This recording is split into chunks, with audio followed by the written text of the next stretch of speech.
गार्गी आणि मैत्रेयी जे ह्या पुराण काळातल्या ह्या अ, काय म्हणता येईल अशा क्युरियस आणि आध्यात्मिक ज्ञान घेतलेल्या एकदम हो चाणाक्ष हुशार स्त्रिया होत्या. मग हो हो, त्याच्यानंतर अगदी. मधल्या काळातल्या स्त्रियांना आध्यात्मिक नॉलेज नव्हतं किंवा त्यांना उपलब्धच नव्हतं किंवा त्याच्यापासून दूर होत्या. त्यानंतर सावित्रीबाई फुले आल्या आणि त्यानंतर शिक्षण मुलींची सुरू झाली. असं का बरं हो. काका? मधल्या काळात काही उल्लेख नाही. मग नाही, ह्याचं कारण कारण त्याचं मुख्य कारण काय झालं माहितीये का, की एक तर स्त्रियांमधली ती जी जिज्ञासा आहे ती हम्म, समाजाने, कुटुंबाने ती सबसाईड, म्हणजे त्याला सप्रेस केली ती हा. जिज्ञासा. आणि त्यांच्यामधली ती सप्रेस झाल्यामुळे काय झालं, पिढ्यानपिढ्या ती सप्रेस स्थितीमध्ये असल्यामुळे जी काही उत्कटता असते हम्म, ब्रह्मतत्वाबद्दलची ती राहिली नाही. तर ह्याला कारणीभूत समाजही आहे, कुटुंबही आहे, हम्म, आणि ती व्यक्ती, ती स्त्री पण आहे. तिने सुद्धा ते जे ऐकून घेतलं, सप्रेस होऊन घेतलं, तर सप्रेस करणारा जितका दोषी आहे तितकाच सप्रेस होणाराही दोषी आहे. समजलं ना? म्हणजे त्याला हम्म, त्याने बंड करून ते उठलं पाहिजे होतं आणि ते सांगायला पाहिजे होतं की नाही, हे मला मान्य नाही. मला हक्क आहे माझा, की माझा जन्म जसा झाला तर मला हम्म, अंतिम तत्वाचं ज्ञान मिळणं, अंतिम सत्याचं ज्ञान मिळणं हा माझा मूलभूत हक्क आहे. हो. असं सांगणारी स्त्री जोपर्यंत निर्माण होत नाही तोपर्यंत हम्म, ती सप्रेस करणारे लोक एजन्सीचं काम करणारच आपली, नाही का? ते बरोबर. स्त्री स्त्री म्हणजे काय, किंवा बिनडोक स्त्री म्हणजे हम्म, काय, फक्त काम करणारी स्त्री म्हणजे फक्त हा म्हणजे मजुरी दुय्यम हा हा दुय्यम स्थान दुय्यम दिलं गेलं आणि दुय्यम ती दुय्यम आणि ती म्हणजे त्याला स्त्री आणि शूद्र एकच, असे दोन शब्द एकत्र आणायचे नेहमी. काय? हो. हा. हा, हा. आणि ते क्षुद्राच्या बरोबरीने ती स्त्री आहे. अशा प्रकारची भूमिका घेऊन ज्यावेळेस समाज वागतो किंवा कुटुंब हा. वागतं, तर हम्म, त्यावेळेस त्या स्त्रीवर अन्याय होतो ना. हो. कारण स्त्री ही सुद्धा एक मानव आहे, आणि त्या हम्म, मानवामध्ये सुद्धा मनबुद्धी चित्ताहंकार आहे, आणि हो. त्याच्यामध्ये जिज्ञासा आहे. आणि ती सुद्धा स्वतःला ब्रह्मस्वरूप कशी आहे याचं ती चिंतन करू शकते आणि ब्रह्मस्वरूप होऊ शकते. हे समजणं खूप महत्वाचं आहे.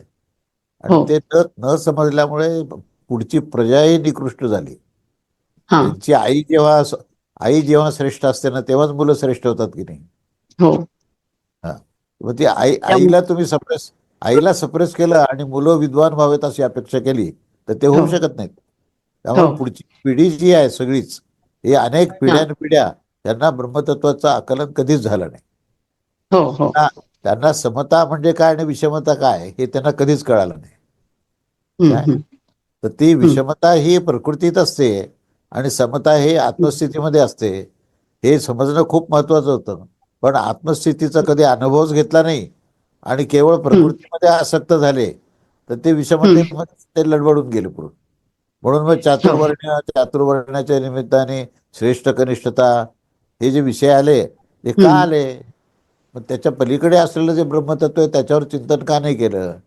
हम्म, आणि हम्म, अगदी आजच्या स्त्रीपर्यंत जर विचार केला तर आजची ही स्त्री सुद्धा ही हम्म, मटेरियलिस्टिक आहे. ही हम्म, केवळ आपल्याला काय लाभ मिळतो, काय आपल्याला सगळ्या प्रकारचे लक्झरीज कशा मिळतात ह्याच्यावरच विचार करणारी आहे. आता मॉडर्न स्त्री हम्म, सुद्धा जर आपण विचार केला तर ती हम्म, तिची झेप विचाराची कुठपर्यंत असते, की नाही, मी स्वतःच स्वतः कमवेन, मी स्वावलंबी होईल, मी कोणावरही अवलंबून राहणार नाही, आणि मी सर्व प्रकारचं ऐश्वर समृद्धी मिळवेन, अशा विचाराची हम्म, आजची स्त्री आहे.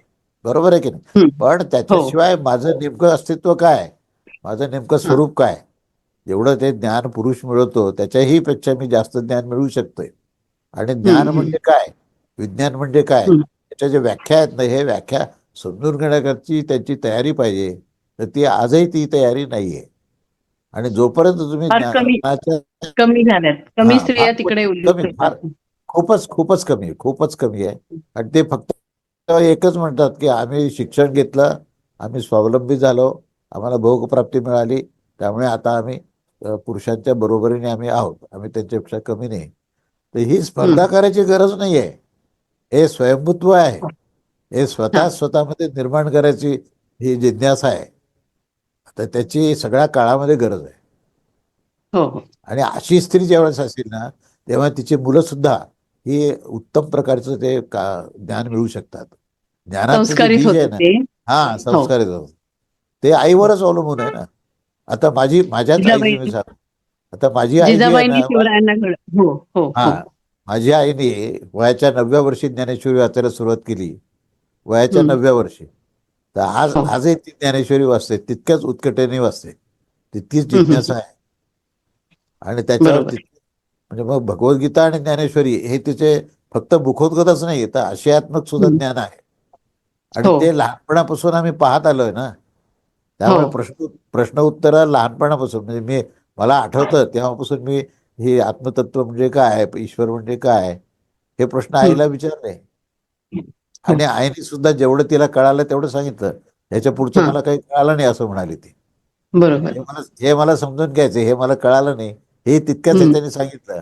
त्यावेळेस मग हम्म. तुला काय नाही कळालं आता मी सांगतो म्हणून मी वयाच्या 6व्या 7व्या वर्षी त्याचं तिला तिला माझ्या मध्ये जे उत्कटतेमध्ये आपोआप तयार व्हायचं ज्ञान आणि ते सांगत असे. हम्म. तर हा हम्म. संवाद मी 5व्या 6व्या वर्षापासून माझा आहे. बरोबर. हम्म. याचं कारण माझे वडील नाही आहे, तर आईच आहे. हो हो. अगदी त्यामुळे बरोबर. अशी आई असेल ना, तर ते मुलं जे आहेत ना, ते हम्म. निश्चितच ते पूर्ण ज्ञान घेण्यामध्ये सक्षम होतात मुलं, असं आहे. हो. अगदी म्हणून बरोबर. आई आई ही सर्वश्रेष्ठ आहे. संस्कृतीचं प्रतीक हे आई आहे. आणि हो हो. आईने आता निश्चितपणे त्याच्यावर समोर जाऊन ते ज्ञान मिळवलं पाहिजे आणि त्या हम्म. ज्ञानानेच ती पूर्ण ब्रह्मांडाला बदलून टाकू शकते.